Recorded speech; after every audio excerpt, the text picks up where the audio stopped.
Western civilization is moving closer to a point of irreconcilable, unstable equilibrium, as frighteningly increasing numbers of people trust nothing. Media, academia, and especially the governments are no longer held in high esteem. Regaining trust is often impossible after betrayal. However, transparency is essential to any healing process, and that is the essence of the Don Sullivan Show. Please listen to the team explore, probe, and debate cutting-edge science, technology, and computing. Play ball! Welcome to a very special episode of the Don Sullivan Show. As you can hear, Don is currently on the road, and you're going to learn more about that very shortly. I'm your co-host, Jersey Steve. First, we want to thank our sponsors. Today's episode is brought to you by License Fortress, the industry's first and only software asset management firm to offer both a financial and legal guarantee at its highest level of service. Whether it's Oracle, Microsoft, or VMware, License Fortress helps organizations stay compliant, avoid audits, and save money. You can learn more at licensefortress.com. And please support our producer, our wonderful producer, Bill Axt, by visiting axtinc.com. That is AXTINK.com. You can subscribe to his YouTube channel and help support his efforts to create humorous animation, as well as run our website, all while researching a cure for baldness.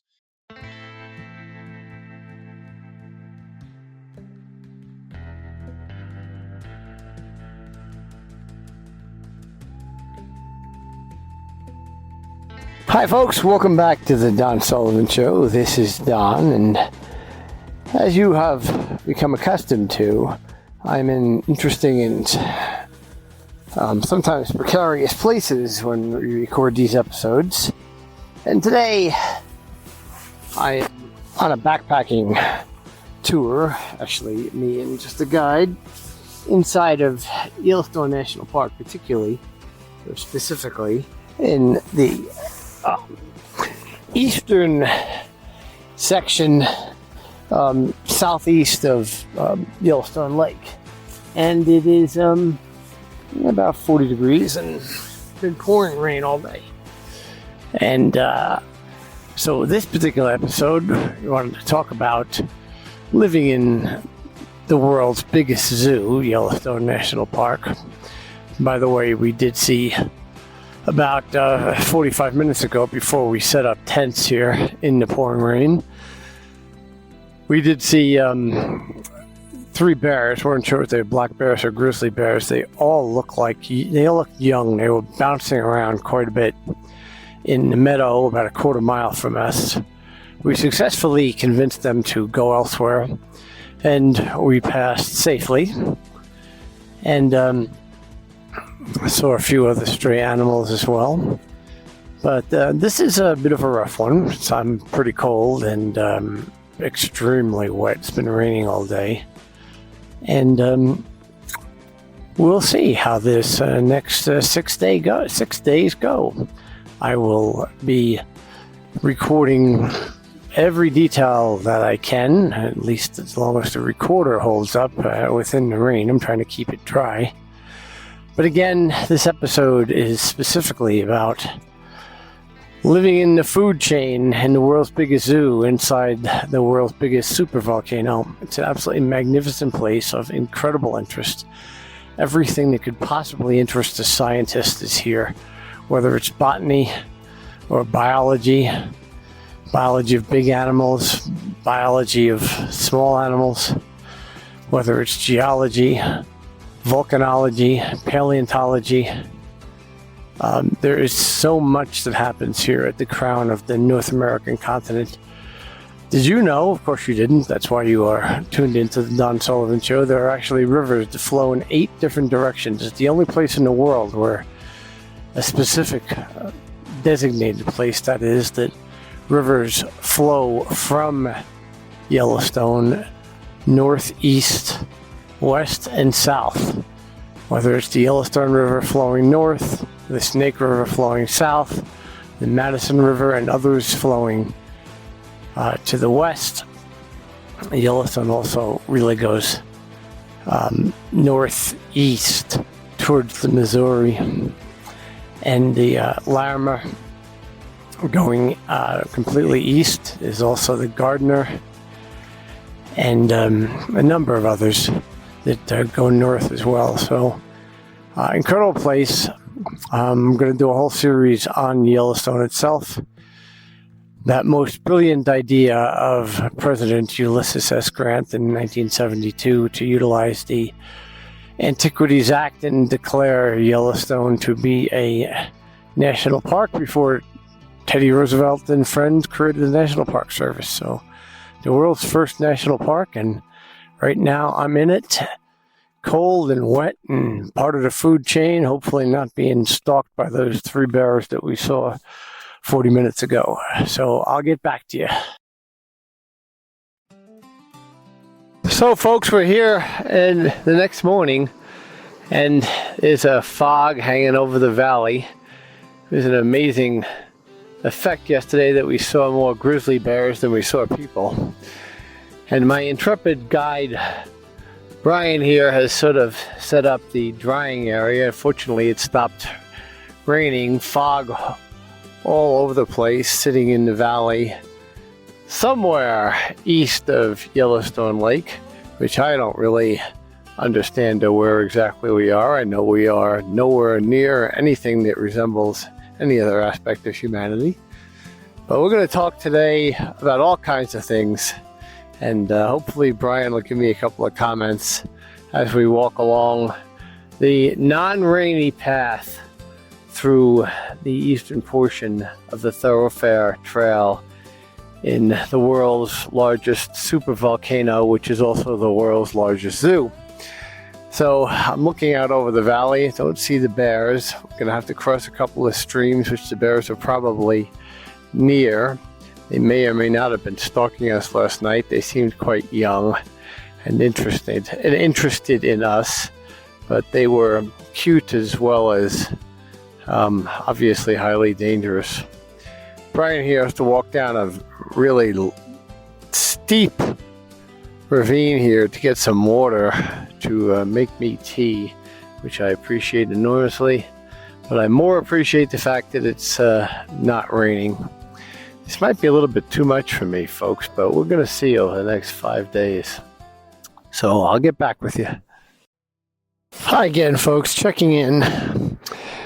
Scouting over the massive meadows here south of Yellowstone Lake, specifically the delta where the southern part of the Yellowstone River enters Yellowstone Lake, and looking for these 3 bears that were stalking us as we were drying out from the night before.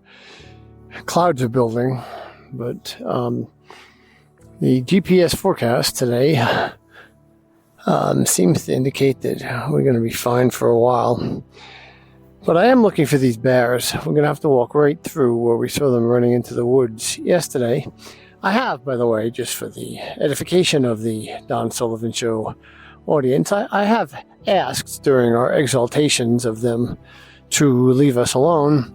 I have asked if they wanted to be interviewed for the Don Sullivan Show. They haven't yet responded. We'll see if we run into them again. Talk soon. Well, folks, we're at the end of day 2 in this backpacking adventure. It is an absolutely beautiful day as compared to yesterday. I'm looking at the Nebraska Range in the very southeastern area of Yellowstone. Sitting here with my bear spray. Doesn't look like we were followed by the 3 young bears, apparently a mother and 2 cubs that were spying on us yesterday. Should have taken a picture of those, but you're kind of not supposed to. We were a quarter mile away, but it was an opportunity. Packs were a little bit heavier today. I'm sitting around 60 pounds. It's a lot more than I have ever carried. The Austria backpacking trip, we stopped at huts. Here we're camping outside, building tents and all of that stuff, as I told you yesterday. And that was only around a 42 pound pack. This one's a little bit more. This one's a little bit tough. I've got a thoracic back issue, probably due to me lifting too many damn weights at my advanced age here. This is what exile from Silicon Valley for a year does to you. You think you can be a teenager again. But it's an absolutely wonderful day, and we're actually going to eat dinner tonight. And I will get back to you probably tomorrow as we go through each day of this 7-day adventure. And I'm pretty tired, so talk to you soon. Hi again, folks. This is Don here in campsite 6C3 in the very southeast portion of Yellowstone National Park. We saw 2 huge female moose here this morning, not stalking us like the bears. Absolutely no people. In a huge meadow. It was well under freezing last night. The sun is up now, so I'm not freezing too bad. I am having some interesting stomach problems, so I'm not eating, which probably isn't the best thing in the world. I will have an energy bar or 2, probably 1. It's a stunning day, and its temperature has risen a good 25 degrees since the sun peeked over the Abaraska Mountains. And me and Brian are just he's having some breakfast. I'm sitting around having some tea. Hopefully my stomach will chill out a little bit. This is not easy. Talking about various different adventures and difficulties here in the extreme wilderness. There really isn't much you can do if you really do have a problem other than get yourself out. We certainly have Garmin rescue devices, but even that is it's very difficult. So today we'll be going about 10 miles to the furthest building from any road in the 48 states, and it's a ranger station. It's in the far southeast here of the park, near the actual park boundary. Unfortunately, it's here to monitor poachers that come up over the park boundary looking for these magnificent animals that for the most part are in this unbounded zoo of Yellowstone National Park. We're way outside the caldera, by the way. Towards the end of this episode, we will talk about the caldera in great depth.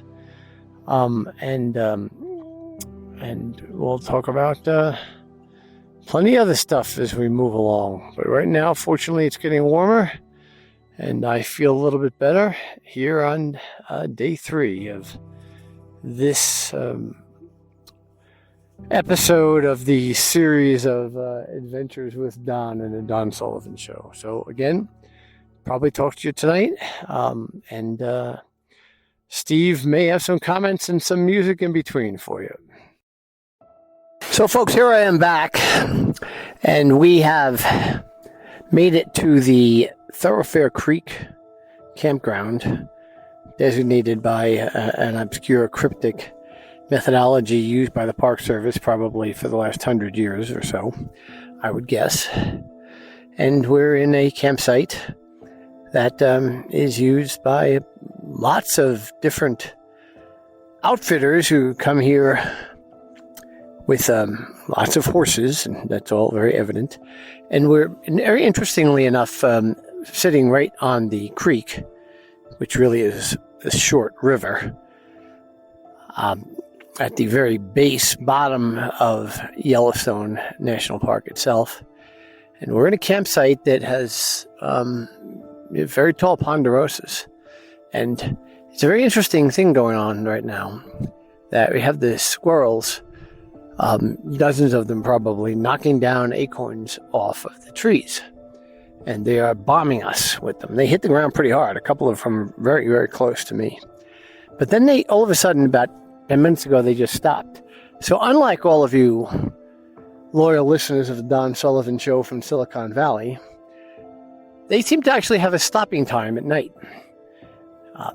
As we all know, we pretty much work 24/7, 365, but they don't, even though they're desperate for food. And in a month, 2 months from now, it's going to be 6 foot of snow on the ground. They're smart enough to know that there's a time of day that they have to stop working. So you got to be pretty impressed by that. So today we did about 12 plus miles, and my back is still hurting, but not nearly as bad. I think I had about 2 pounds less because I took my watch, well, my phone battery out of the pack and put it in my pocket. So I think that actually helped. But let me introduce you for a second all to Brian. Brian, my intrepid and brilliant professional guide who is saving me from all of the creatures in the woods here of Yellowstone, the moose this morning and the bears. By the way, it is still a fact that we have seen more bears now on this particular trip than we have actually seen people. So Brian, say hello. Tell me a little bit about your company. Hi there, Don. My name's Brian Farrell. My company is called Trail Guides Yellowstone. This is my 7th season in the park, and this is by far one of my favorite places to visit. We are all the way at the very southeastern edge of Yellowstone National Park, and there is a patrol cabin over there that is the furthest dwelling from any road in the lower 48 at 32 miles. And so we have just skirted that, and now we're getting settled in and ready for some dinner. It was pretty damn cold last night, Brian. It was hot during the day, and it was pretty damn cold. I think it got down to 30. I was freezing in the morning. Were you? No, I was pretty warm, to be honest with you. It was pretty warm. I got freezing. All I know is I got up to do things 63-year-olds do 3 or 4 times at night, and the ground was frozen. But you were doing okay, huh? Yeah, it was fine. That's usually how it is here. You can really see anywhere from 30 to 40 degree temperature swings between, nighttime and daytime. So it'll get into the 30s and 40s, and it'll be 80 degrees during the day. So that's kind of normal. It was close today. We were sweating. Yeah. It was a good day.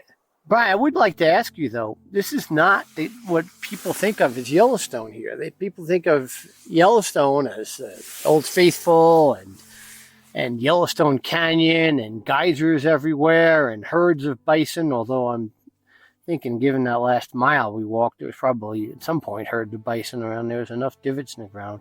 But why is this such a favorite of yours when all of those more commonly revered features are not here?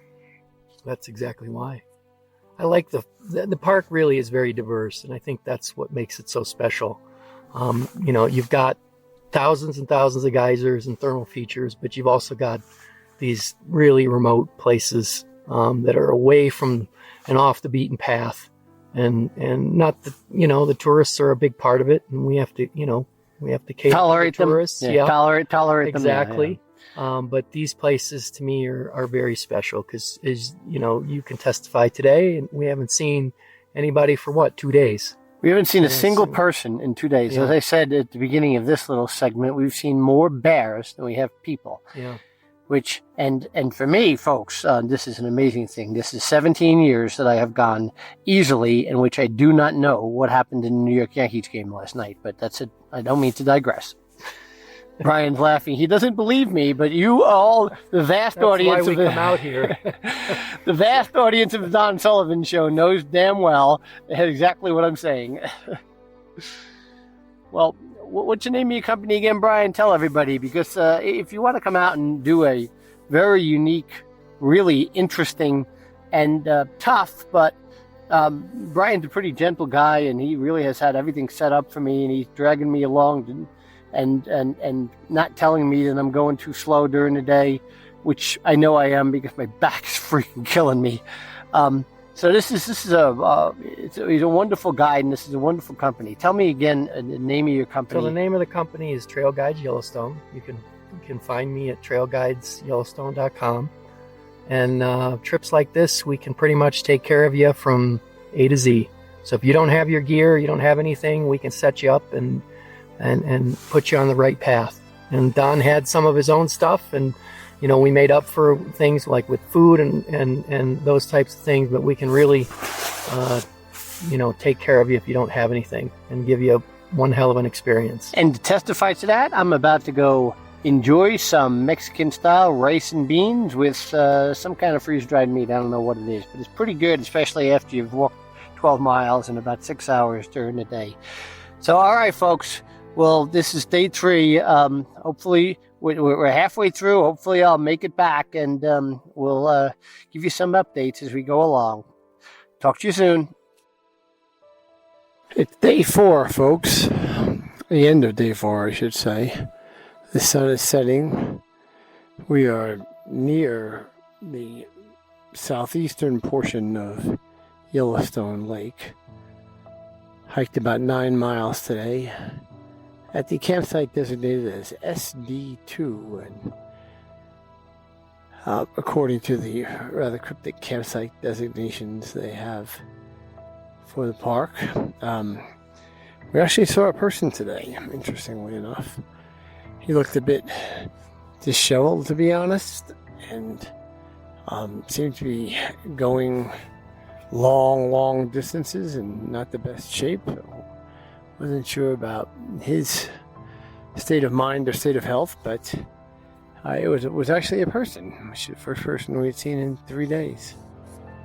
This is an amazing area because from a historical perspective, when Ulysses S. Grant designated Yellowstone National Park, they obviously had tremendous focus on the features that everyone knows, as we were talking with Brian yesterday. The fumaroles and the mud pots and the geysers and the lake itself and some of the more prominent mountains and so on. But they had some foresight to designate this entire area as well. It is really a wilderness area. I've seen many wilderness areas, many wilderness preserves that were designated just as such and weren't part of national parks. Maybe were extended as preserves in later years after the park was designated. But we will have a lot more to talk about the actual features that everybody knows about.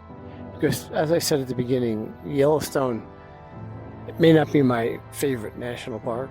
It's actually the Grand Canyon, but it's probably the one I've been to the most. And it has something for everyone. It is the most fascinating scientific collage of biological, geophysical, volcanological, if that's a word, I just made it up, and every other possible scientific concept that you might want to consider. And we're going to have Don Sullivan shows on every one of those. As I said to you at the very beginning, the thing that fascinates me more than anything else about the park is what's happening at the Norris Geyser Basin. I don't think I went into details back 3 days ago when I started this particular episode, but when I was here, the first time I came here in 1971, I remember Norris, and it was somewhat placid. Steamboat Geyser was the main attraction, and it erupted occasionally. Well, then I spent a lot of time in 2001, February actually, at Norris Geyser, not Norris Geyser Basin. And then I spent even more time last year in 2024. I hiked about 5 miles through all the boardwalk system. And what I noticed definitively, and I mentioned this to a number of people, and they didn't disagree with me, a number of rangers I just happened to run into, that Norris Geyser Basin was much more active in terms of the number of shooting spouts, the number of mud pots, the number of boiling pools, and the number of geysers, and most prominently Steamboat Geyser. 2 years ago, it erupted to the point where it spewed rocks into the parking lot and did damage to some cars. This year again, I forget exactly when, but earlier in the spring it erupted again. It is quite an impressive sight. It's continuously active.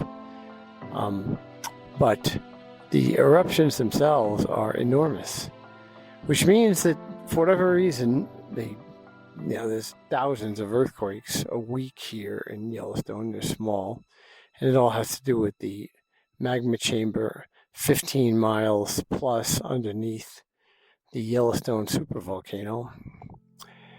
But we will talk about the reasons why those phenomena occur. We'll talk about the supervolcano and the different eruptions that have occurred over the last 2 million years. All would be life-changing eruptions on Earth right now. Humanity ending, actually. And we will do that at a different time. But right now, this particular episode is really just about exploring this amazing and pristine and, to a large extent, highly untouched wilderness in the southeast portion of the park. So, assuming I continue to survive, we have 2 more days of very heavy hiking, and I am exhausted. I will get back to you with another segment tomorrow night on day 5. So, I'm out, and talk to you later. Hello there again, folks. Tonight on the 5th night of this magnificent journey on the Thoroughfare Trail through the southeast portion of Yellowstone National Park. We're here in the sunset and near the Yellowstone River, and all kinds of amazing sights and sounds. We just heard a wolf calling to us. We have squirrels running up and down the trees all over the place, gobbling up their acorns. We have sandhill cranes squawking whatever their particular language is. We have elk bugling, looking for their mates this late in the season. Unfortunately, all those, the wolves and the wolf that we heard, as well as the elk, are probably alone in this part of the park. But it is all pretty amazing to hear all of them. And at the same time, we just saw a helicopter clearly coming from the West Yellowstone area towards the area that we just left. By the way, we did see about 6 people today, unlike the previous days. So somebody probably got hurt, because then we saw the helicopter go about 15-20 minutes later towards the direction of Cody, Wyoming, where there is a major hospital. And then about 10 minutes after that, 15 minutes after that, we saw that same helicopter going directly west, probably to West Yellowstone and West Yellowstone Airport. So that was a triangle of misery for some poor soul, most likely somebody we saw of the 7 people we saw in the last 2 days. I guess it was 9 people. I think there was 5 in one group. But let's hope somebody's not hurt too badly. But it is interesting, and it is part of the old full cycle of life here. Now, tomorrow will be a very hard day. Today wasn't too hard. My back has problems. So we'll be going about 12 miles to get to the lake to be picked up the morning after. And that'll be it. That'll be it for my little sojourn up here and this episode of the Yellowstone National Park series of the Don Sullivan Show. But we'll be back tomorrow night to give you an update. Bye-bye. Hi again, folks, and welcome here on this very last day of the 7-day, 6-night sojourn through the Thoroughfare Trail in southeast Yellowstone National Park. And tonight we made it 12 miles. My back is killing me. I've got a bit of an infection on my foot, but it's not too bad, considering that we're sitting at about, 60 degrees, staring out at the setting sun across the eastern side of the highest major well, I'm not sure the exact threshold, but the highest really big lake in the world at 7,000 feet. In Yellowstone National Park, that is Yellowstone Lake. And we will be camping here for the night. And tomorrow morning we will get up early and trot down the beach about 2 miles to be picked up by the skiff. It will take us back to the Bridge Bay Marina near the Lake Hotel, and we will be done. This is an absolutely stunning scene. I might post some pictures, and it's been an amazing overall journey. We did see a number of people, a number of groups today. Fortunately, we only saw one helicopter going back and forth, indicating that somebody had been picked up for some reason.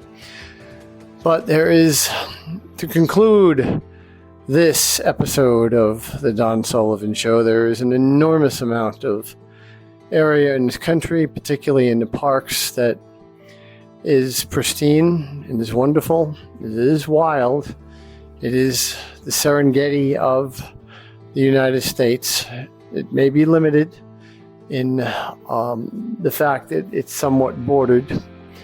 It may not be bordered in the future, at least in terms of eventual thoroughfare, animal thoroughfare, no pun intended, up to Alaska, but it is right now. But it is overall an absolutely incredible place. And as I said before, in this episode, we will have a number of episodes on the various different other scientific aspects of Yellowstone National Park. Not only are we going to have a full series on national parks, the Grand Canyon and Zion, all the parks in southeast Utah and Everglades and so on. We're going to have a whole series just on Yellowstone, since the diversity is far-reaching and ubiquitous across all possible scientific disciplines. So trust me, we'll get picked up tomorrow, and we will have another Don Sullivan Show next week. I'm sure Jersey Steve will have lots of comments, and there will be production quality that is unmatched through the podcast industry on all of these little segments that I have him stringing together for this episode of the Don Sullivan Show. But remember this well, and always remember this: no matter where we are, whether or not we're in the Austrian Alps, whether or not we're in Yellowstone National Park, at the ranger station that's 32 miles away from any existing road, whether we're in the bottom of the Grand Canyon, and especially if we're at Yankee Stadium, remember, folks, all at-bats are situational. Until next time.